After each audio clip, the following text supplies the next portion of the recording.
लोकसभा चुनाव के 2 चरणों में देश की कुल 190 सीटों पर वोटिंग हो चुकी है और इसके बाद आज कांग्रेस की एक बैठक होने जा रही है। सीईसी की इस बैठक में सूत्रों के मुताबिक यूपी की अमेठी और रायबरेली सीट पर उम्मीदवारों के नाम को लेकर फैसला हो सकता है। आज रात 8 बजे कांग्रेस मुख्यालय में केंद्रीय चुनाव समिति की बैठक होगी, जिसमें पंजाब और यूपी की सीटों पर चर्चा हो सकती है। इसके अलावा अमेठी और रायबरेली सीट के लिए प्रत्याशियों के नाम पर भी मुहर लग सकती है।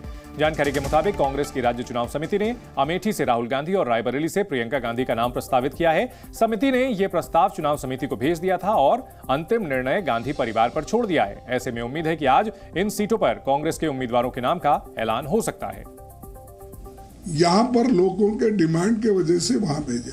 अब आगे की बात है, थोड़े दिन ठहरो और रायबरेली और अमेठी में कौन से कैंडिडेट आएंगे, क्योंकि मेरे को तो साइन करके भेजना पड़ता ना, तो मैं देख के ही मैं आपको बोलूंगा ये कैंडिडेट हमारा है तो डाल रहे हैं। हमारे यहाँ लोकतंत्र, हमारे यहाँ टिकटों का फैसला सीईसी सेंट्रल इलेक्शन कमेटी करती है। आज शाम को उसकी बैठक है, उसमें अमेठी भी है, रायबरेली भी है, तो आज शाम को निर्णय हो जाएगा। जो निर्णय होगा सबको स्वीकार करना पड़ेगा। क्या लगता है भाई बहन, इसमें लगने की क्या बात है? जब सीसी की बैठक ही हो रही तो हमें निर्णय की प्रतीक्षा करनी चाहिए।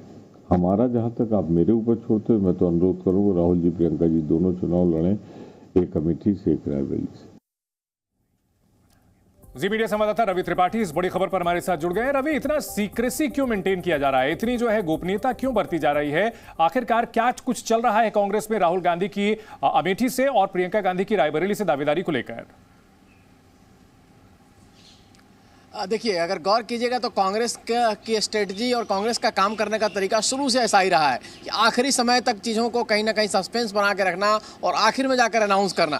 नॉर्मल टिकट हो या बड़े वीआईपी टिकट हो, तो ये कोई नई बात नहीं है कांग्रेस के लिए। और हम लोग जो बीट कवर कर रहे हैं लगभग 15-20 साल से, हमें ये जानकारी है कि कांग्रेस इसी तरीके से काम करती है। कांग्रेस ने अपने तरीके में कोई बदलाव नहीं किया, चाहे वो हारे, चाहे जीते, चाहे फिर जो भी स्थितियाँ रही। तो राहुल गांधी अमेठी से चुनाव लड़ेंगे, ये लगभग तय मान के चलिए। प्रियंका गांधी रायबरेली से चुनाव लड़ेंगी, ये लगभग मान के चलिए, क्योंकि ये तैयारी शुरू हो चुकी है। एक फीडबैक आया था लगभग। देखिए, लगातार कांग्रेस पार्टी भी अपना सर्वे कराती है, जैसे बीजेपी सर्वे कराती है वैसे कांग्रेस पार्टी भी सर्वे कराती है, और सर्वे की रिपोर्ट के आधार पर यह फैसला हो रहा था। हालांकि जब भारत जोड़ो न्याय यात्रा के दौरान राहुल गांधी गए थे तो उनको बहुत अच्छा फीडबैक उस वक्त नहीं मिला था, लेकिन उसके बाद जब कई सारे सर्वे कराए गए और लगा कि अगर राहुल गांधी जाते हैं तो वहां से चुनाव जीत सकते हैं, ये जो सर्वे आया उसके बाद से कांग्रेस पार्टी एक्टिव हुई। प्रियंका गांधी अगर रायबरेली से लड़ती हैं तो वो जीत सकती हैं, ये जब रिपोर्ट्स आई तब उसके बाद कांग्रेस पार्टी एक्टिव हुई और अपनी टीम को लगाया गया। ग्राउंड पे उनके टीम के लोग लगातार काम कर रहे हैं, फीडबैक भी उनको दे रहे हैं, और उसी के आधार पर यह फैसला हुआ कि पहले साउथ में चुनाव लड़ ले, केरल से, वायनाड से, और वहां जब चुनाव खत्म हो जाएगा उसके बाद स्ट्रेटजी के तहत 27 तारीख या 28 तारीख को इस बात का ऐलान किया जाएगा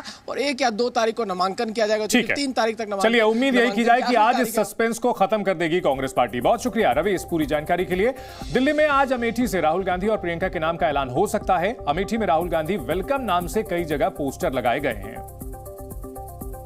देश की गर्म चुनावी हवाओं के बीच आज संभावना जताई जा रही है कि अमेठी से राहुल गांधी कांग्रेस के प्रत्याशी के तौर पर सामने आ सकते हैं। इस वक्त हम अमेठी के संसदीय कार्यालय पर मौजूद हैं। कांग्रेस का ये संसदीय कार्यालय है और आपको इस कार्यालय की तस्वीर दिखा रहे हैं, लेकिन इस कार्यालय के मुख्य द्वार पर लगे एक पोस्टर को हम आपको दिखाते हैं। आप देखिए, यहाँ पर एक ये पोस्टर लगा हुआ है बाहर और इस पर लिखा हुआ है राहुल बिन अमेठी सून, और इस पोस्टर से संदेश देने का प्रयास है कि राहुल गांधी यहां से आए और इस सूनेपन को दूर करें। लेकिन दूसरा पोस्टर भी हम आपको दिखाएंगे और आपको ये पोस्टर दिखाई देगा सामने। आप देखिए, राहुल गांधी का यहां पर ये पोस्टर लगा हुआ है, वेलकम लिखा हुआ है, और ये पोस्टर कई तरह के संकेत देता हुआ नजर आ रहा है। जो कार्यकर्ता हैं, जो पदाधिकारी हैं, जो कांग्रेस के सिपाही हैं, इस उम्मीद में है कि जल्द से जल्द राहुल गांधी के नाम की घोषणा हो और एक बार फिर से अमेठी उसी जोश के साथ चुनाव मैदान में उतरती हुई नजर आए। जी न्यूज़।